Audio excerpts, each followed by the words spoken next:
La la la la la la la. Joonas, tää mun yskeä ei helpota, mutta pakko vetää tää tuotanto loppuun asti. Tää jakso, ehkä vielä yksi tähän lisää. Mä alan kuulostaa hiljalleen Vallu Valpiolta tää mun äänen kanssa, mutta ei anneta se haitata. Let's go!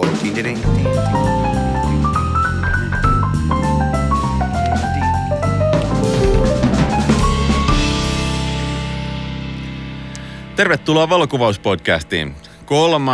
jakso tätä meidän lyhyttä sarjaamme nimeltä Kuvan tekniset haasteet. Ja tänään käsitellään niitä kaikista ärsyttävimpiä ja vaikeimpia.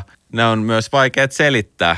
Katsotaan, että mihin päästään, mutta mun muistiinpanot on jotenkin tiedätkö, sumentunut tässä. Ensin ne oli tosi hyviä muistareita. Nyt mulle ei lue täällä enää mitään muuta kuin näiden ongelmien nimet. Mä en ole kirjoittanut mitään muuta ja nämäkin on englanniksi, joten aloitetaan tästä ensimmäisestä. Sen nimi on Purple Fringing tai toiselta nimeltään Lens Chromatic Aberration, eli kromaattinen aberraatio. Miten tätä hommaa nyt sitten kuvaisi? Mä haluaisin tehdä tämmöisen hyvin luonnollisen vertauskuvan.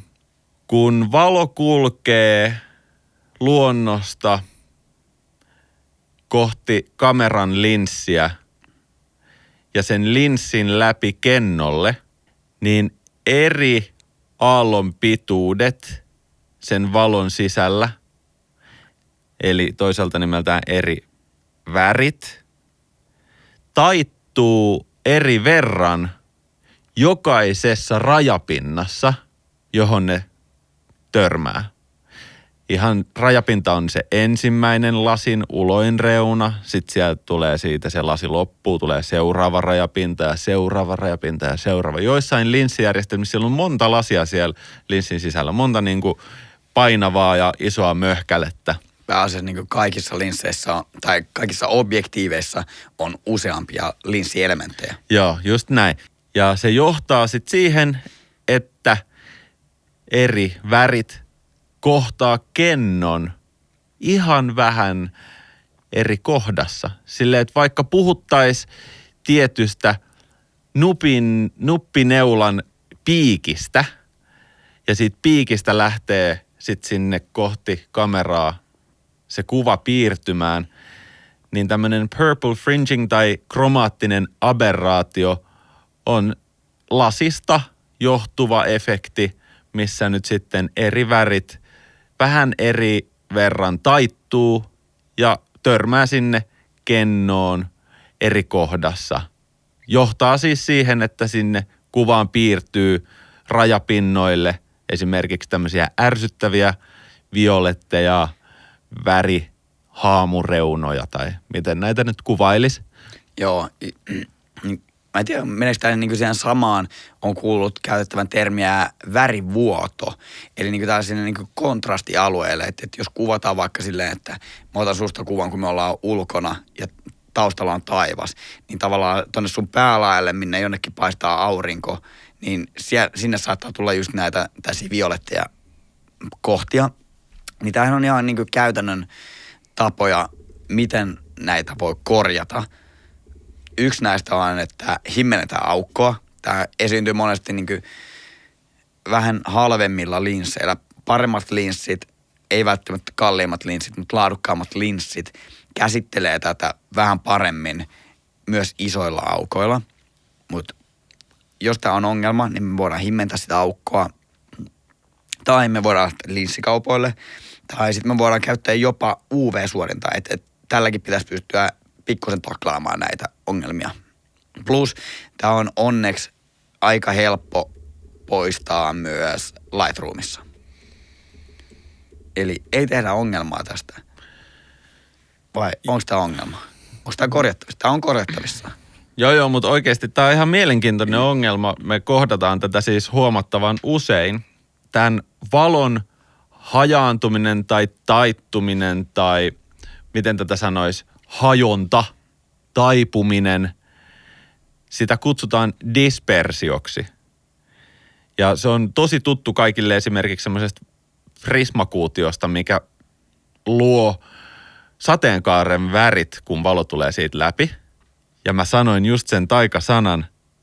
Sateenkaari muodostuu just tästä samasta syystä taivaalle, kun siellä taivaalla on niitä pisaroita, joiden läpi menee valo. Ne pisarat on ikään kuin pieniä linssejä.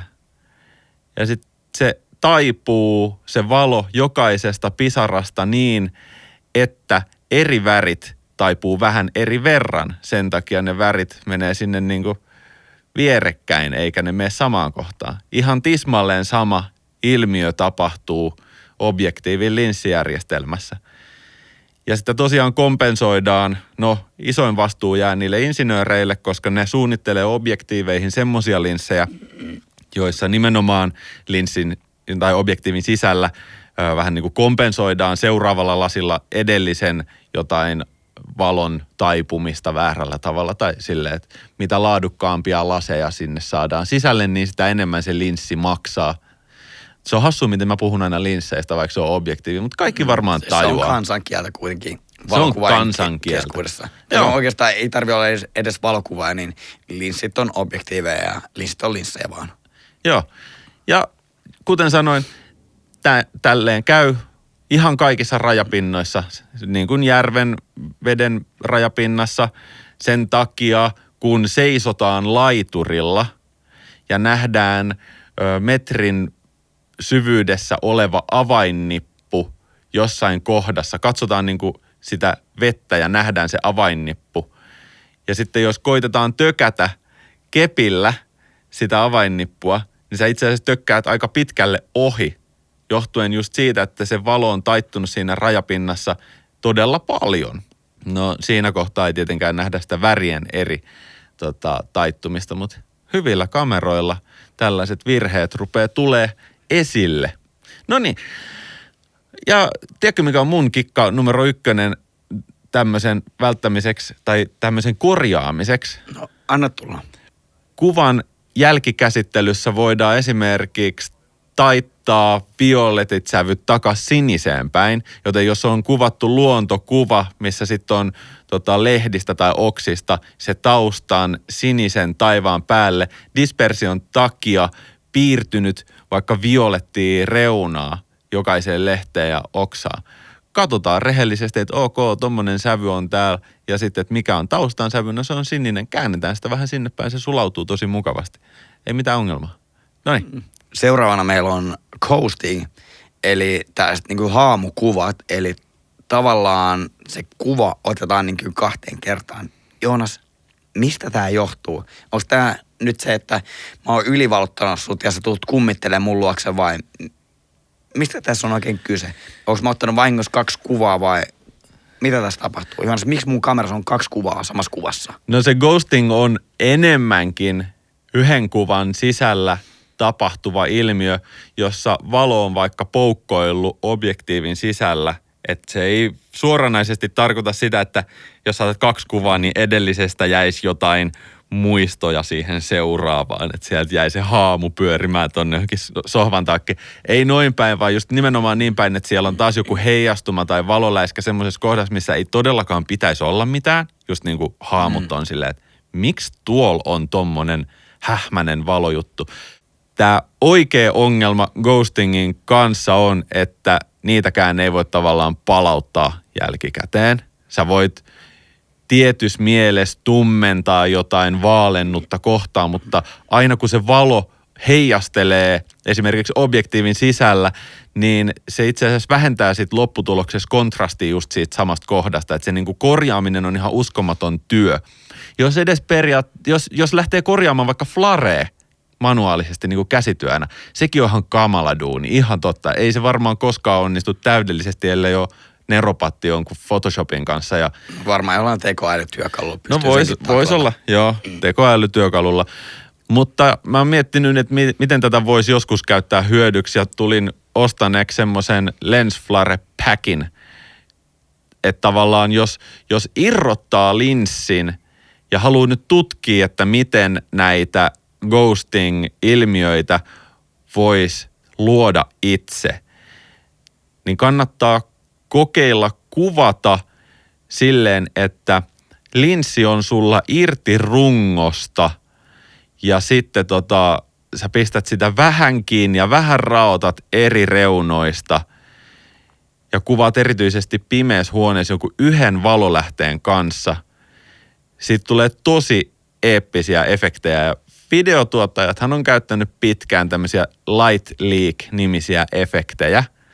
Ja niitähän luodaan ihan oikeasti tosi monilla eri tavoilla, että se perustuu siihen, että kuvataan videolle tummassa ympäristössä jotain, missä sitten liikutetaan valoa tai liikutetaan kameraa ja sitten lisätään se kuvattu light leak-video alkuperäisen videon päälle, mutta semmoisella screen-ominaisuudella, eli vain valoa sisältävät kohdat lisätään siihen alkuperäisen päälle. Ja tämä on sama fotarissa mun mielestä, eikö sen nimi ole screen? Joo. Joo, eli näin leijereitä voi laittaa päällekkäin ja screenata ne. Ne ikään kuin, ne ei lisää niitä toisiinsa suoranaisesti, vaan jotenkin päästään niin kuin läpi sen valoisan kohdan siihen alkuperäiselle. Noniin, ghosting on mulle vähän hähmäinen käsite, mutta mun mielestä se on mielenkiintoinen tapa opiskella valon käyttäytymistä ja tehdä omia efektejä omaan johonkin kikkapankkiin. Oli se sitten videotyötä tai stillityötä, että jos on tarkoitus vaikka kuvata mainoskuva ja sit sä haluat, että siinä mainoskuvassa tulee joku teksti päälle, mutta sä et halua lisätä siihen jotain vitsin 3D-grafiikkaa, minkä sä joutuisit ostamaan netistä joku light leakin tai joku muun vastaavan muovikappaleen, mihin tulisi se teksti siihen päälle, niin ehkä tämmöinen ghosting voisi olla just tosi magea tapa tehdä orgaanisesti kuvaustilanteessa kuvaan joku alue, jonka päälle sä voit vaikka lisätä tekstiä. Se olisi tosi taitava kaveri, joka tekisi näin. No joo, alkaa mennä aika HC-kammaksi, jos ghosting käännetään tuolla lailla niin kuin tehokeinoksi valokuvaan. Seuraavana meillä on linssin sweet spot, eli ehkä niin kuin piirrollisesti, vinjetoinnin suhteen, kaiken suhteen tavallaan niin kuin se Tarkkuuden suhteen, kaikki niin kuin se optimaalisin kohta ja juttu, mikä siinä linssissä on. Joo. Eli se, mitä ne insinöörit on, ne pienet hienot takit päällä laboratoriossa, valkoiset takit ja sellaiset niin kuin, tosi hienot sellaiset monokkelit tai sellaiset niin kuin tarkkuuslasit. Ne on siellä nyprännyt jotain pientä linssipintaa, viilannut sitä ja nyt on silleen, että nyt kun me laitetaan tämän linssin vielä tuohon, niin sitten meillä on niin kuin kaikkien aikojen linssi. Ja sitten kun täältä kuvataan täällä F4, niin sitten tämä on niin kuin ihan täydellinen. Eli Joo, just näin. No siis eli linssissä yleensä jos sanotaan, että sulla on vaikka 1.8 linssi valovoimaltaan, niin kun me himmennetään sitä linssiä niin kuin 1-2 toppia yleensä alaspäin, niin silloin on yleensä se sweet spot niin kuin tarkkuuden ja vinjetoinnin ja kokonaan niin kuin se piirron suhteen, että silloin se linssi on parhaimmillaan. Ja älkää ymmärtäkö väärin. Mä en sano, että ne linssit on niin kuin täydellä aukollakaan niin kuin missään tapauksessa huonoja, vaan se, niin kuin se on parhaimmillaan, kun sitä pikkusen himmentää. Joo. Ja se on nimenomaan niin kuin siitä optisesta rajallisuudesta. Niin kuin aikaisemmin puhuttiin siitä vinjetoinnista, että kun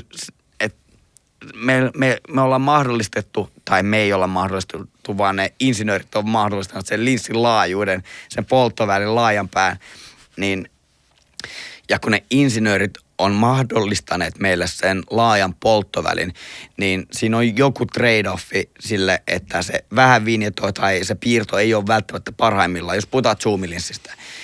Mutta kun me pikkusen himmennetään sitä aukkoa, niin silloin se on just se, kun se insinööri avaa aamun lehden, ottaa sen täydellisen kahvin, joka on käsin jauhettu pavuista, uutettu tietyllä tavalla ja sitten se on tavallaan se, hän on silleen, tämä on se perfection.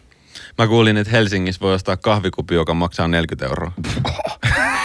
Onko se perfection? Mut siis, ehkä ei. Optimitilanteessahan tämä koko linssi tai koko objektiivi olisi se sweet spot. Mutta koska ihmiset ei ole vielä niin kekseliäitä, niin tulee luonnonlait vastaan ja tulee rahat vastaan, tulee massatuotannon nopeus vastaan, jne. suunnittelutunnit loppuu tai materiaalit on liian halpoja, niin sen takia, että sieltä saadaan joku hyvä kuva, niin jostain pitää lähteä liikkeelle ja loput on mitä on. Niin kuin, mä luulen, että linssivalmistajat ei myöskään halua tehdä sellaisia linssejä, että joka on tavallaan optimoitu siihen yhteen tiettyyn juttuun ainoastaan. Että sanotaan, että sulla on 50-millinen 1.2 valovoimalla oleva linssi, joka on niin kuin, se on parhaimmillaan 1.2. Mutta sulla ei ole mitään muita aukkoja käytettävissä. Niin. Tavallaan se on tavallaan, että se on fiksatulla aukolla, että sä et pysty muuttamaan sitä aukkoa ollenkaan. Joo, ei missään nimessä, mutta siis mä oon samaa mieltä, mutta ihan varma siitä, että markkinat ja tekniikka on menossa siihen suuntaan, että tämmöinen sweet spot kuva-alalla se niin kuin levenee, laajenee, eli käytännössä, että koko kuva on kauttaaltaan tarkka. Ja yhtä lailla linssiteknisesti sweet spot siellä aukon osalta, että kaikilla eri aukkovaihtoehdoilla saadaan yhtä hyvää kuvaa, sitä yhtä parasta kuvaa. Siihen suuntaan ollaan tietenkin menossa, koska sehän olisi se paras linssi. Että se, joka sen ensimmäisenä keksii, se voittaa tämän juoksukilpailun. Toki on ymmärrettävää, että jos joku nyt eilen on sen keksinyt, niin ei ne välttämättä halua tuoda sitä markkinoille huomenna, jos ne tietää, että ne omistaa vaikka kaikki patentit siihen, koska tämä on hyvä tapa lypsää asiakkailta rahaa, että tuodaan pieni parannus kerrallaan, tiedätkö, että vaikka droneikin osataan tehdä jo niin kuin kuinka mageita ja niihin voisi puskea kuin tehokkaat kamerat ja propellit ja akut, niin eihän siinä mitään järkeä tehdä silleen, mikä olisi se tavallaan seuraava myyntiaalto. No eihän sitä ole sitten. Asiakkaat haluaa aina parempaa, joten parempi antaa niin kuin yksi propelli kerrallaan parempaa palvelua. Linssivalmistajien kesken on kuitenkin aika kova taistelu siitä, että kuka tekee sen parhaan linssin ja mikä on se paras linssi, koska niin kuin monet linssitähän kestää tosi paljon aikaa ja niin kuin edelleen on sellaisia vintage-linssejä, mitä pidetään tosi kovassa arvossa, että joku on joskus päässyt aika lähelle sitä niin kuin herkullista, mehukasta linssiä, joka on edelleen tänä päivänä tosi hyvä. Seuraava ongelma. No nyt puhutaan Moiresta. Mikä se sellainen Moira on? Onko se niin kuin joku Mairtärin serkku vai mikä Moire? Kerro meille, Joonas. No Moire olisi tämmöinen optinen ilmiö, joka voi olla siis niin digitaalisissa kuin normifilmikuvissakin läsnä. Ja tapahtuu silloin, kun toistuvat kuviot tai jotkut rasterit, sanotaan niin kuin, että sulla on tekstuuria kankaassa, paljon pieniä viivoja raitapaidassa, kun ne kohtaa sen kennon tai filmipinnan, miten ne tavallaan sulautuu siinä filmipinnalla jostain syystä X ja Y toisiinsa, aiheuttaa epätarkkuutta. Ja sitten erityisesti digikuvauksessa, kun kuvia pakataan, niin tämmöiset tekstuurit, kun niitä lähdetään pakkaamaan, niin pakkaaminen ei tapahdu samalla tavalla kuin joululahjan pakkaaminen, että wrap it up, vaan se koodataan niin sanotusti hierarkkisesti se kuva niin, että kohdat, joissa on eniten kontrastia, monesti saa eniten huomioarvoa siellä tiedostossa.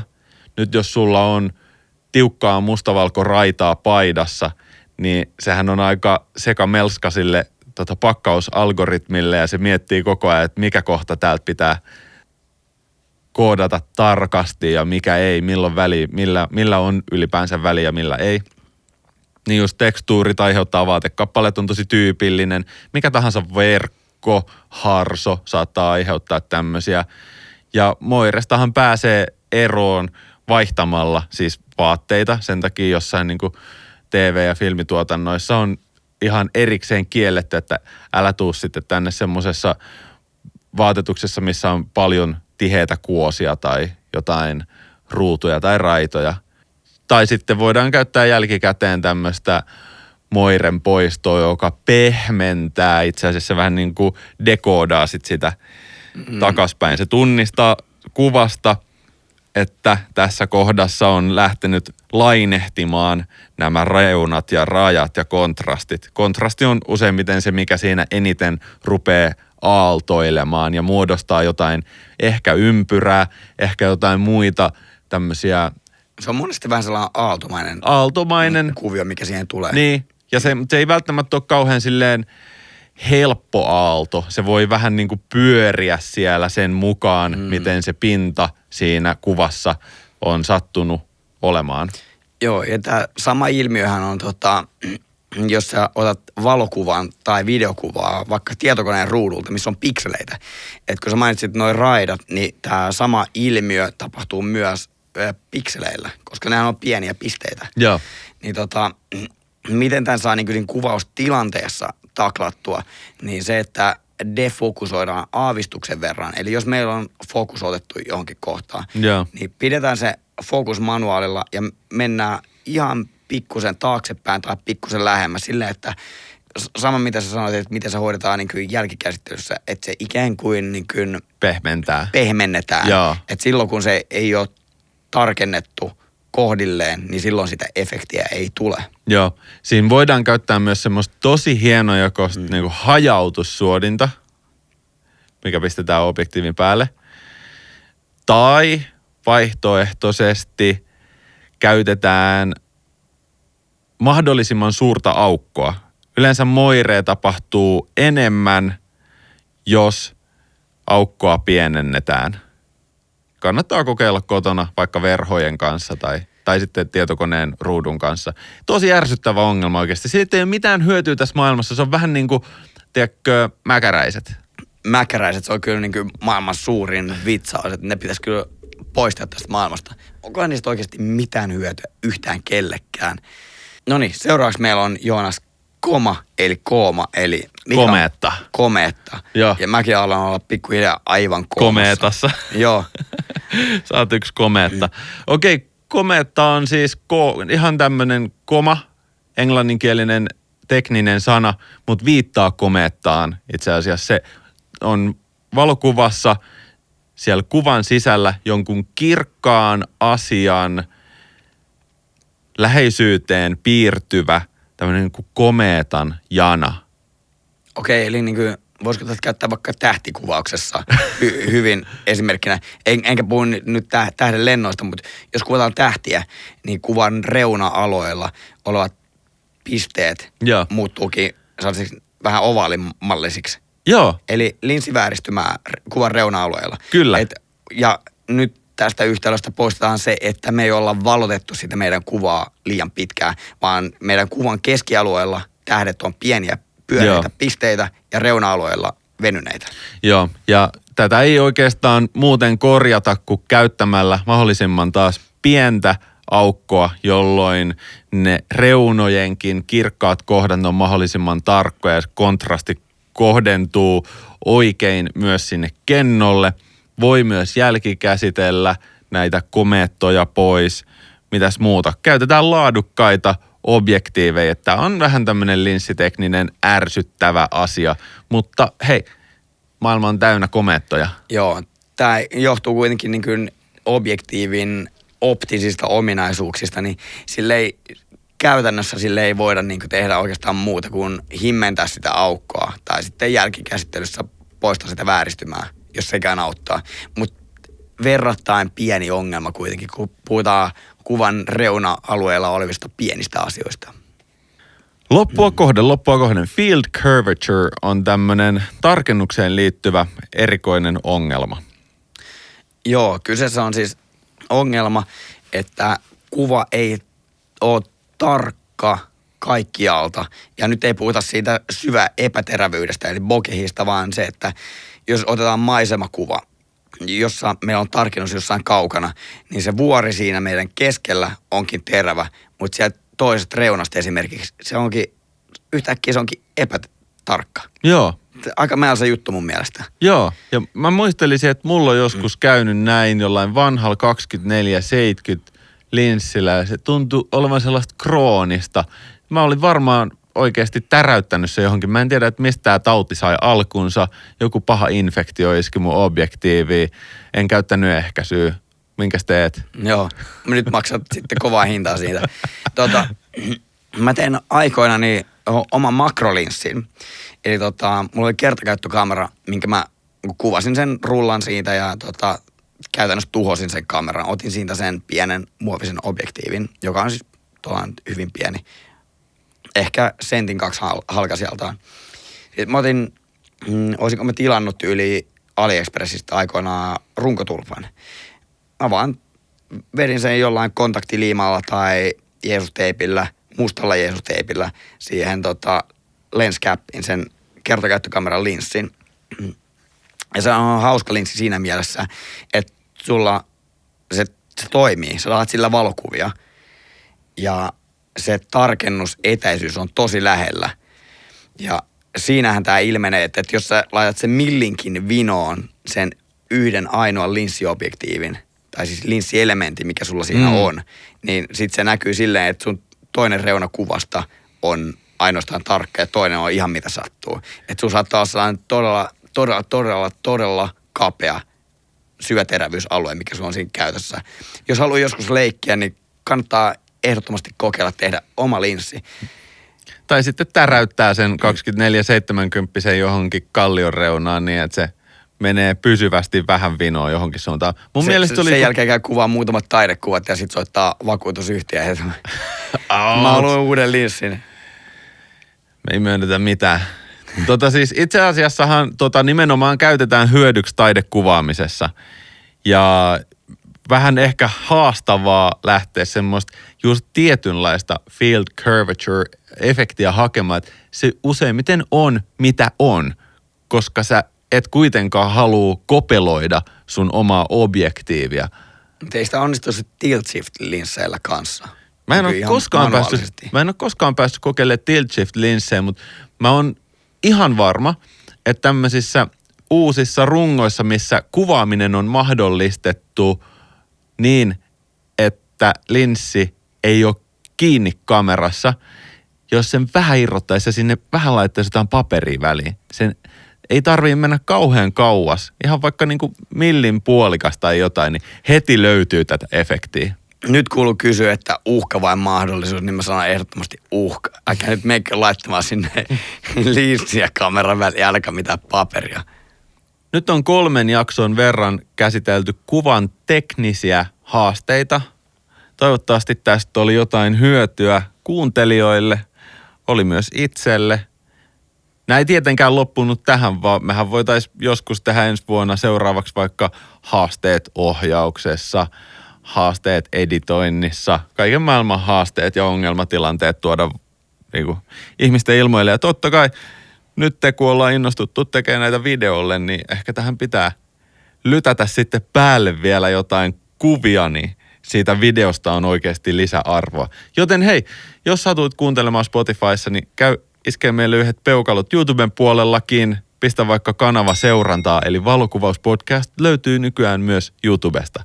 Kiitos.